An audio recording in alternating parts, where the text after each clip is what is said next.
Welcome to the deep dive. If you've been feeling like the world is spinning faster than usual, maybe. Headlines coming at you from every direction. Massive tech deals, surprising political moves, shifts in our daily lives. Well, you're definitely not alone. Not at all. It feels like a whirlwind sometimes. Exactly. So today we're going to try and cut through that whirlwind. Our mission, really, is to connect the dots between things that might seem unrelated. We want to pull out the most important nuggets of knowledge to help you understand what's actually happening and why it matters to you. Right. We've got a stack of recent articles here. Covers everything from the economy's, let's say, unexpected twists. Yeah, twists is a good word. And the future of AI, big tech. To some intriguing consumer trends and those high-stakes legal and political dramas that keep popping up. Okay, let's jump in. Where should we start? Maybe the economy. Sounds good.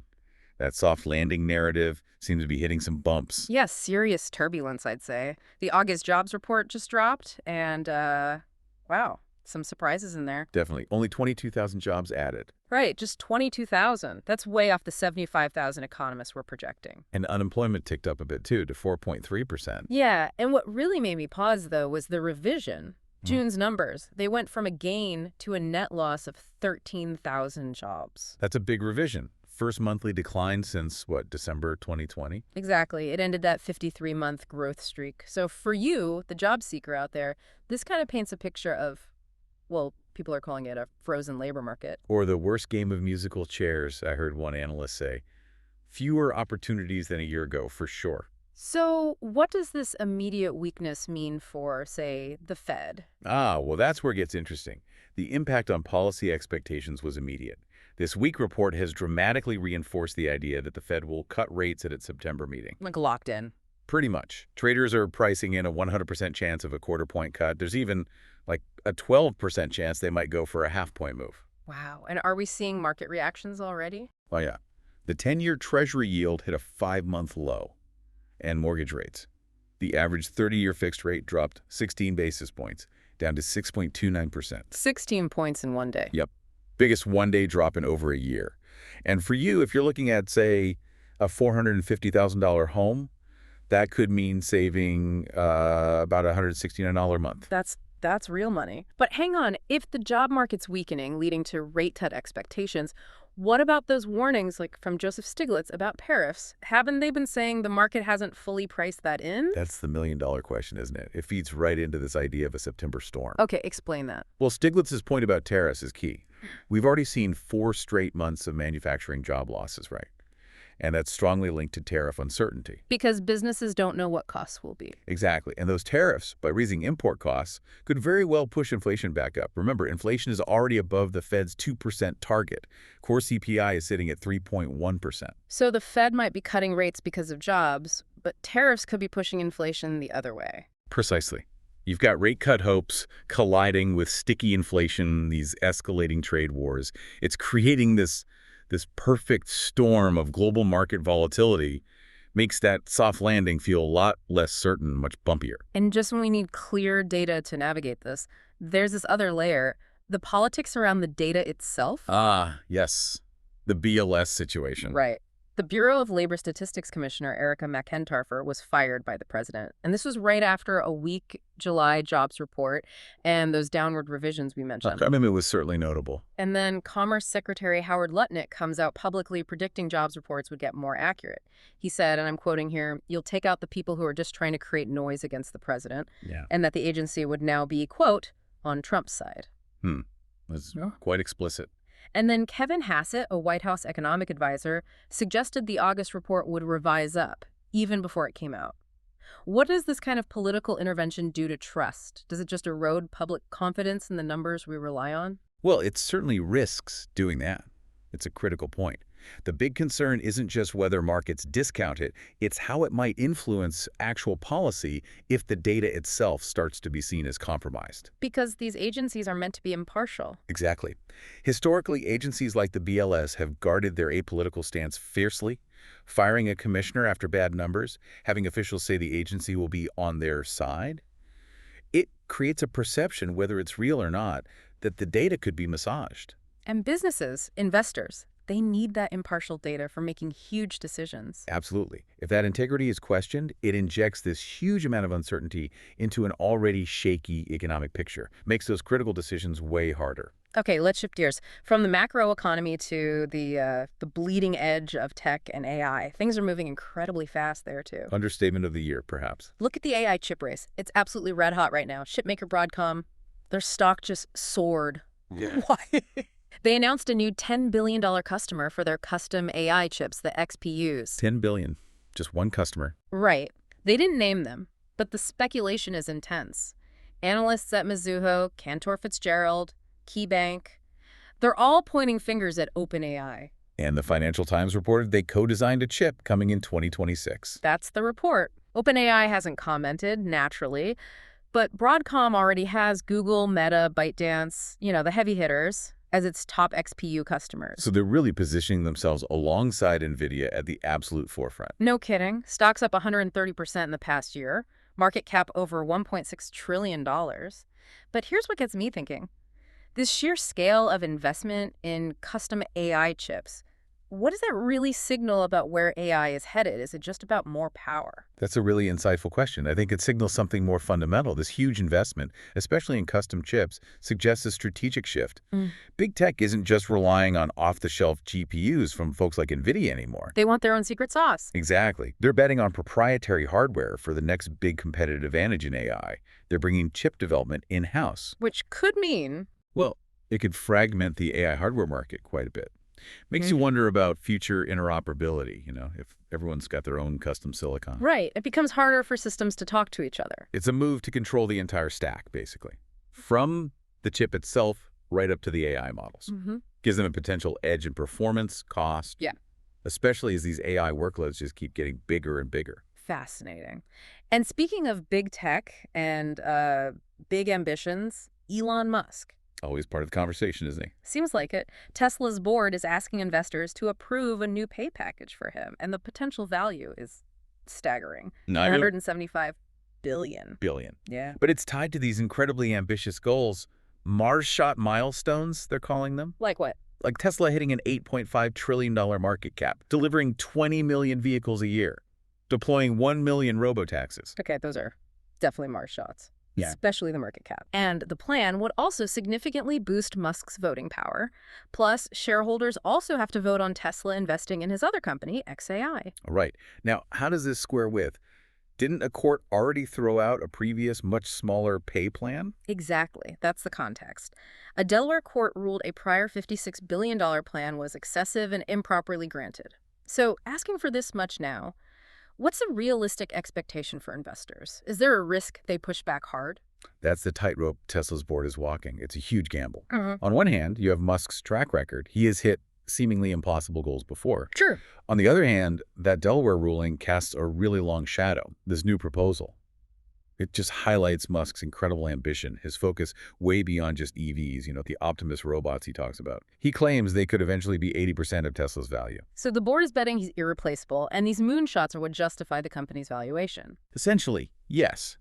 They're betting that investors believe only Musk can deliver that kind of potential return. But you're right, the risk is definitely there. Some investors might see this as just ignoring corporate governance norms. Could lead to more legal fights. It could. It really pushes the boundaries of what shareholders might approve, even for a founder seen as visionary. Okay, so while some tech giants push boundaries, others are getting hit with scrutiny. We see the EU fining Google again. Right, $3.45 billion this time for ad tech practices. Unfairly favoring their own services, the EU says. Google's appealing, calls it wrong. But then President Trump fires back, threatening a Section 301 trade investigation. Which is a pretty big stick. Tariffs, other restrictions. He called the EU fines discriminatory against U.S. tech firms, said Europe's taking money that should be for American investment jobs. So a direct transatlantic clash over tech regulation and fines. Yeah. And meanwhile, you've got a platform like Roblox introducing new AI features, short videos. Letting teens share gameplay clips, AI generating 3D objects. Even while they're facing lawsuits and lawmaker scrutiny over child safety. Online predators, specifically. So what does all this mean? It feels like this constant tug of war, doesn't it? Between what?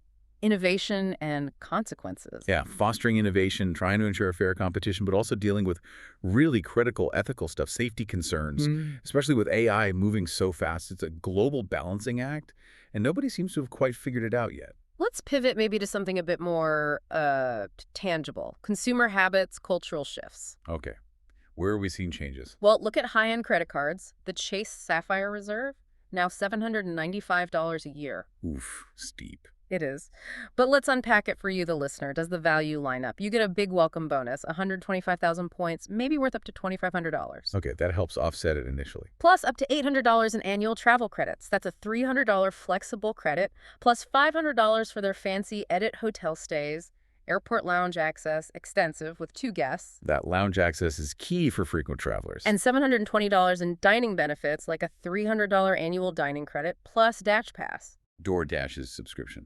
Free delivery. Right. Then add on Apple TV, plus music, StubHub credits, Lyft credits, Peloton credits, another, $790 in potential value? Okay, so the perks add up. But the real question for you is, do you actually use all that stuff? Do these perks fit your spending, your lifestyle, enough to make that $795 fee worth it? It really depends on the individual user, doesn't it? Yeah. Maximizing those benefits takes effort. Totally. And sticking with retail, look at Lululemon. Their stock took an 18% tumble. Wow, 18%. Wow. They lowered their full-year outlook, said U.S. demand is sluggish, and higher tariffs are hitting their costs. Tariffs again. And sluggish demand. People cutting back on premium activewear, maybe. Could be. So if we zoom out from specific products, what are the bigger trends in how brands connect with us? Well, what's compelling to me is how companies are trying to adapt to shifting values and experiences. Take athlete endorsements. NFL MVP Josh Allen, he just left Nike. Really? For who? New Balance. It's a huge get for them. They're really pushing to expand their athlete roster. Interesting move. But here's the kicker. The deal includes funding youth sports in Allen's hometown. It plays right into New Balance's whole message: family, community, authenticity. It shows how those personal values are becoming more central to these big partnerships. So it's not just about the superstar, but what they represent. Exactly. And then look at physical spaces. Starbucks. They're spending $150,000 per store to renovate 1,000 cafes by the end of 2026. 150 grand per store. What are they doing? Trying to make them more welcoming and accessible. More seating, softer lighting, more outlooks finally, sound dampening, accessible tables. They're trying to recapture that third place vibe between home and work. That seems to be the goal. Which raises a question, right? In our super digital world, how much are brands betting on bringing people back to physical spaces, fostering that sense of community? Is that the counter trend? That's a great point. And speaking of cultural impact, Hollywood seems to have finally cracked the code on video game adaptations. Oh, yeah. After years of... Yeah. Well, let's be kind and say mixed results. Mixed is very kind. Remember the 1993 Super Mario Bros. Movie? Yikes. Let's not. But now. Now, massive hits. The new Super Mario Bros. Movie, $1.3 billion globally. A Minecraft movie, $957 million. Hit TV shows like Fallout, The Last of Us. Okay, that's a definite turnaround. And here's where it gets really interesting. The studios are doubling down. Paramount's doing a live-action Call of Duty movie, distributing a new Street Fighter. There are projects for Elden Ring, Legend of Zelda, Tomb Raider, God of War, all in the works. Wow, they're going all in. So what changed? Why are these working now? Well, part of it's just technology, right? CGI has gotten so much better, they can actually make these worlds look convincing. It's true. The effects are way better. But the other big piece, I think, is who is making them now. The creators, directors, writers, they often grew up playing these games. They get it. So they're focusing more on story and character, not just trying to replicate the game mechanics. Exactly. Focusing on real emotional arcs, not just world building. That authenticity clicks with the fans, and there are a lot of fans. How many? Over 205 million gamers in America alone. Analysts say these adaptations are crucial. They bring younger audiences into cinemas, fill a gap left by other genres, maybe. They tap into this huge, passionate fan base. It's like a built-in audience, if you get it right. Right. It's that combo. Nostalgia, good storytelling, and the tech to back it up. Finally clicking. Okay, so we've covered economy, tech, consumer shifts. What about some of those less visible currents? Power plays, integrity questions. Yeah, let's pull back that curtain, because there are some important stories about trust being challenged in our big institutions, starting with the Federal Reserve again. It seems to be under a lot of pressure lately. Definitely. Remember Adriana Kugler, the Fed governor who abruptly resigned back on August 1st, months before her term was up? Yeah, that was sudden and mysterious. Hmm. She didn't really explain why, did she? No. The president suggested it was about disagreeing on interest rates. But then CNBC did some digging into her financial disclosures, tax records, found some inconsistencies. Incompatible descriptions of her primary residence. Tax records saying principal residence. No. For a property she listed as her personal residence. How does she explain that? She attributed it to a county error. But this whole situation doesn't happen in a vacuum, right? What do you mean? Well, it follows the president's very public campaign against another Fed governor, Lisa Cook, over similar claims, mortgage fraud allegations. Right, I remember that. And the president has explicitly stated his goal is to appoint a majority of his nominees to the Fed board. Why? To influence monetary policy, get interest rates lower. So, putting these allegations against Kugler in that context. Exactly. What does this pattern signal about the Fed's independence? Is it being eroded? That's the core worry, isn't it? The Fed's independence is, or should be, sacrosanct. It allows them to make tough calls without short-term political pressure. But this looks like pressure. It certainly looks like an attempt to exert political influence. When you have resignations under unclear circumstances, allegations flying around, even if the allegations aren't proven, it creates this environment where the perception of independence gets damaged. Which affects market confidence. Absolutely. And it potentially weakens the Fed's ability to act impartially when facing economic challenges. Makes it look less like an objective body, more like, well, a political tool. Okay, from financial governance to public health, another area where trust seems fragile right now. What's the specific issue here? Tylenol, or rather, its maker, Kenvue. Their stock dropped over 10% recently. Why? What happened? Reports emerged that the Health and Human Services Secretary, Robert F. Kennedy Jr., is likely going to link autism to using Tylenol during pregnancy in an upcoming HHS report. Wow. That's a huge claim against a very common drug. It is. HHS says they're using gold standard science to figure out why autism rates are rising, but Kenvue insists there's no causal link. And what does the established medical community say? The FDA, doctors' groups. They agree with Kenvue. The FDA, the American College of Obstetricians and Gynecologists, they all stand by the drug's safety when used as directed in pregnancy. Plus, previous lawsuits making this link were dismissed for lack of scientific evidence. So you have a high-profile government official potentially contradicting the FDA and major medical bodies based on, we don't know what science yet. Exactly. So, beyond Kenvue's stock price, what does this do to public trust? Trust in health authorities, trust in pharma companies.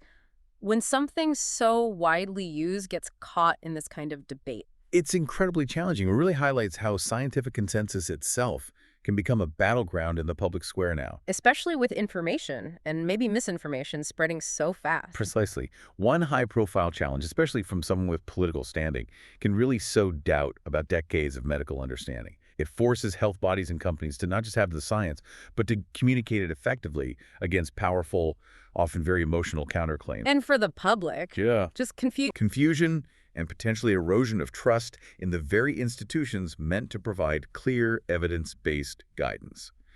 The real danger is that this kind of thing, whatever its scientific merit, can actually change people's health behaviors based on noise rather than evidence. Makes it harder to know who or what to believe. Definitely. Okay, one more area of scrutiny. Accountability inside government agencies, specifically the FBI. What's surfaced there? A new watchdog report about Charles McGonigal. He's that former high-ranking FBI counterintelligence official who's already in jail. Right, for secretly working for a Russian oligarch. What else did he do?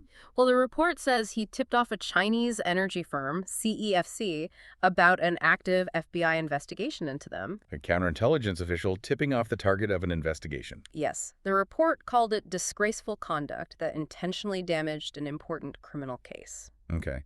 And is there a political connection here? Well, the report notes that this Chinese firm, CEFC, had extensive business dealings with James and Hunter Biden. It also details an incident where James Biden apparently asked a retired Secret Service agent about an arrest warrant for a CEFC employee named Patrick Ho. Ho was later arrested and convicted of bribery. So the report connects the firm McGonigal tipped off to the Biden's business dealings. It notes the connection, yes.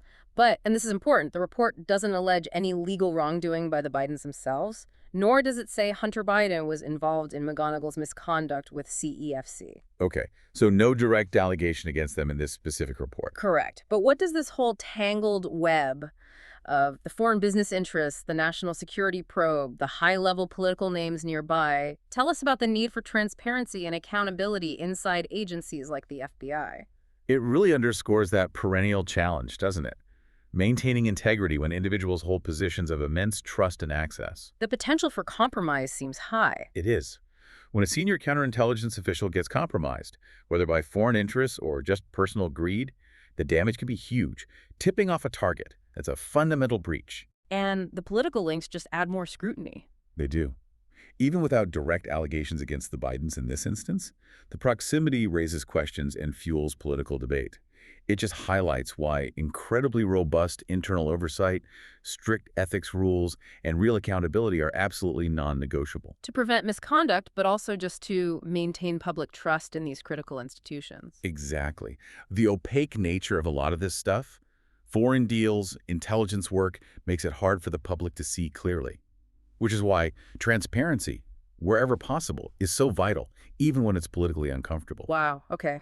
What a dive that was. We've gone from the shifting sands of the job market To the high-stakes race in AI development. political power plays hitting economic institutions, the changing face of consumer brands. It really shows how interconnected everything is. It really does. And how quickly information or even just speculation like an analyst note or a health claim can just ripple through markets and really shape how people see things. Yeah, and those underlying currents we talked about, tariffs, political influence, the speed of tech, they're reshaping whole industries, whole institutions at just an incredible pace. Indeed. And exploring all this, seeing the need for transparency and economic data in science and government, it's crucial for maintaining trust in the systems we rely on. Exactly. And understanding these complexities, it isn't just about, staying informed like it's trivia. It's about making sense of your own world, your career choices, managing your money, just trying to figure out what might be coming next. It gives you context for your own decision. Right. So as you go about your week, maybe consider this. In an era where economic data can be questioned, where medical claims get debated so publicly, what steps can you take? How do you critically evaluate the flood of information coming at you? How do you find the signal in all that noise? Exactly. How do you discern the signal from the noise in this rapidly changing world? Something to think about.